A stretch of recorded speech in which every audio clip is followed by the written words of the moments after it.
20 minutes after 7 and the storm's moving through. It's going to be a quick one, but it's going to give us a shot of some rain and snow. Rain and snow. I think it's mainly going to be a pretty just wet drive for us across the metro area, but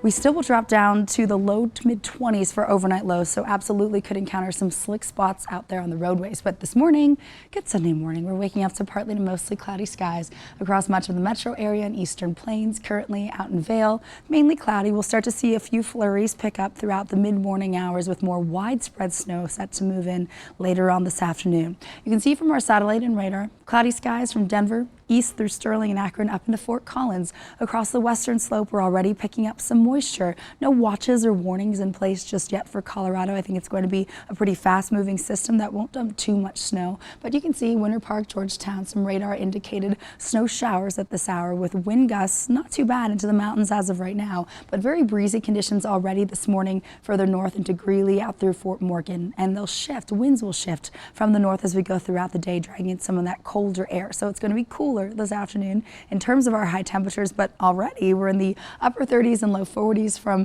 Aurora into DIA up into the mountains and through Dillon at 22 degrees right now. It's only 12 in Leadville and upper teens through Steamboat. If you're skiing or snowboarding today, we are expecting some fresh snow, but mainly in the afternoon hours. And then our temperatures here across the metro area will gradually climb to the upper 40s for our daytime highs. 3 o'clock, we're expecting 45 in Boulder, upper 40s downtown Denver and through Highlands Ranch, Parker, at a high of 45 degrees this afternoon. So let me take you through the futurecast, what we can expect with this system. It's going to be light to moderate snowfall into our northern and central mountains first. Here's 1 o'clock this afternoon. You can see that rain snow mix indicated by the purple from Fort Collins and through Greeley. That'll move further south as we get into this evening. So I'm looking at around after 5 o'clock that here in Denver, we're going to start to see some of that moisture roll through. Winds will be gusty at times from the north, especially out over the eastern plains. And then early tomorrow morning, by about 7 o'clock, we'll already start to see some clearing. But in the meantime, in the overnight hours, around 1 to 3 inches looks like could fall for the Denver metro area,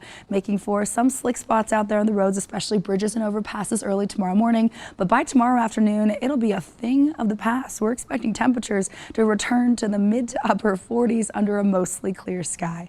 So here's what it looks like in terms of our snowfall forecast. Could still see about 3 to 6 inches from Red Feather Lakes through Netherland, down through Black Hawk, downtown Denver into Aurora and Parker, 1 to 3, but a lot of it will melt, especially as those temperatures rise to the mid 40s for tomorrow. So by Tuesday, clearing skies back to the 50s, and it's looking like a pretty nice rest of the week. It is the first day of March, our first official meteorological first day of spring. Okay. And then as we go throughout the rest of this week, we're looking at some 50s and 60s to round it out. So it looks like March is starting better than February started. Yeah, we get that shot of snow for tomorrow, and then we'll clear out. And a shot at history in Nashville.